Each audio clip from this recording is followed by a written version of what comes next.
This is Jamie Boyum at the Rusk County Sheriff's Office, and no, I'm not in trouble again, although I may have to run, I don't know. This is Patrick Dooley, Rusk County Fire Marshal, and talking today about the hail damage, because just because it lasted 15 minutes doesn't mean that whole thing's over with, right? No, sir. Yeah.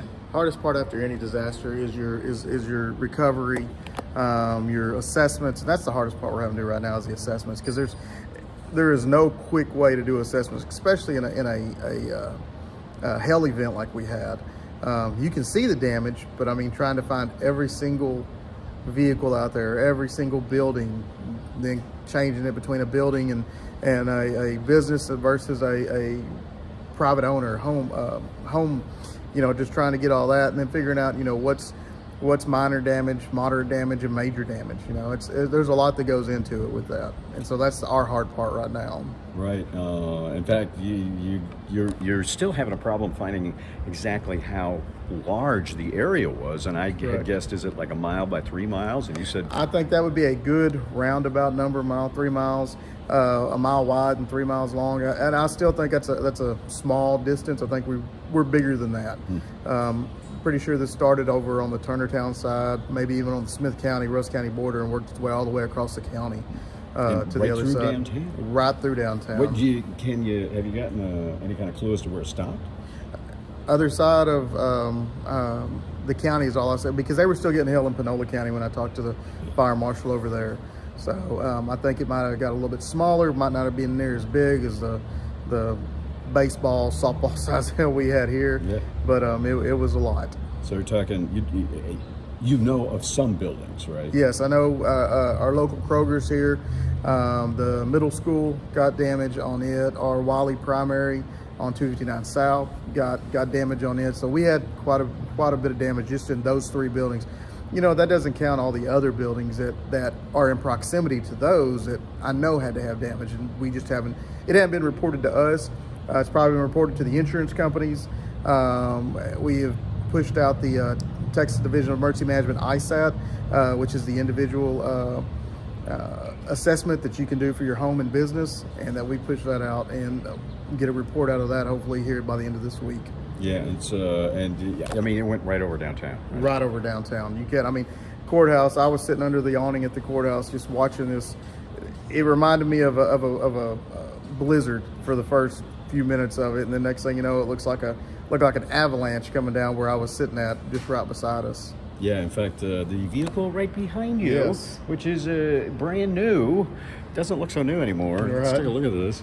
I mean, you can always see the hail damage a little better when you're moving a little bit. But yeah, this vehicle got hit pretty hard, and but that's you just see this all over town, don't you? You do. You see it. I mean, the one dealership, like you said, 96 vehicles on the lot. You know, and that's just a car lot. That doesn't count every vehicle that we have here in Rusk County that had some sort of possible damage out of it.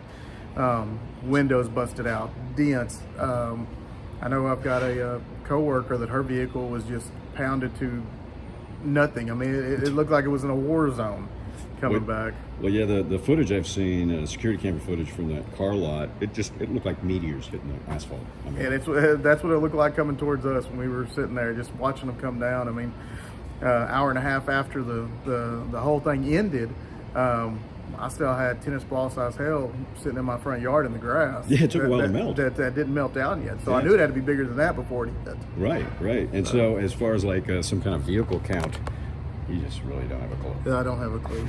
We don't. Hundreds, easily hundreds. I'd say 300 plus cars, and that's probably not even close. We probably have more than that. I know our local repair shops are inundated with vehicles trying to get repaired.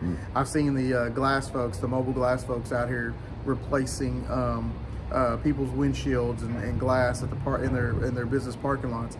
The roofing companies I've seen out here.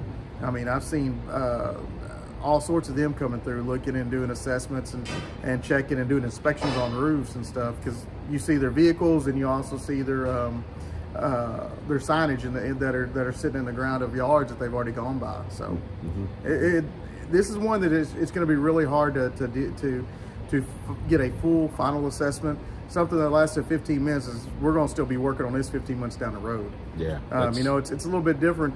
You know, a tornado comes through, you can see what happens with it a lot more with it than with this has. This you have to get a little bit closer, up close and personal with folks. Yeah.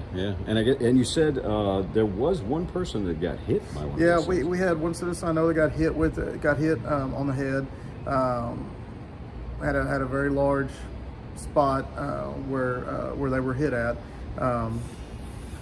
Okay, other than that, I mean, nothing. I don't even think it required medical treatment other than home medical treatment. But other than that, yeah, it was pretty wild for a little while out there. Yeah, and it's, you know, and then of course people see it and they're watching it and they're seeing these huge boulders, you know, hitting their vehicles. And the initial reaction is run out there and cover your car. Cover your car. Not a good idea. No, not especially with something like that. I mean, since I've been in public safety here in Rusk County, I've never seen any kind of hail like that come down. I mean, you know, we've seen pea-size hail, stuff like that, marbles. We can't use marble size. You know, dime-size hail, nickel-size hail, stuff like that. But nothing like this. I wouldn't expect folks to be, you know, raining tennis balls out of the sky coming at us. It's just, and the momentum is just insane. They're so heavy that it's just crazy. Right. But yeah, in fact, I talked to one guy who decided he was going to go cover up his car. He put on a hard hat. Oh, there you go. You know, so he had a hard hat. Yeah. But he didn't last long. No. I think he finally gave up. And the way I look at that is, you know, I'd rather my vehicle be beat up than me get beat up. You know, that can be fixed a lot easier than I can. I don't heal as well as I used to. I know what you mean, and it's real hard to dodge. Yes, sir. So, I guess, it's just an ongoing process. And a lot of these people, I guess, have reported their insurance companies, but not to you. So you wouldn't know. And we wouldn't know because most people do. That's what they did. Is they started calling their insurance companies first, and that's what they needed to do. Mm-hmm. You know, to help us get a good tally, they need to try to get online to the Texas Division of Emergency Management and go to that ISAT and put it in there. What that does for us is that helps us try to, number one, see what kind of damage we have around the area. Number two, if we're going to be able to declare a state and local disaster, that's where those numbers come into play. Okay, all right. So I guess you're still seeing dents, still seeing broken windshields, and will for a while. And apparently. For a while, yes, sir. Got to get in line to get that stuff fixed. All right, thanks again, Patrick. Not a problem. All right. We'll have more later on KLTV 7 News and KLTV.com, and if it's hailing, get under cover.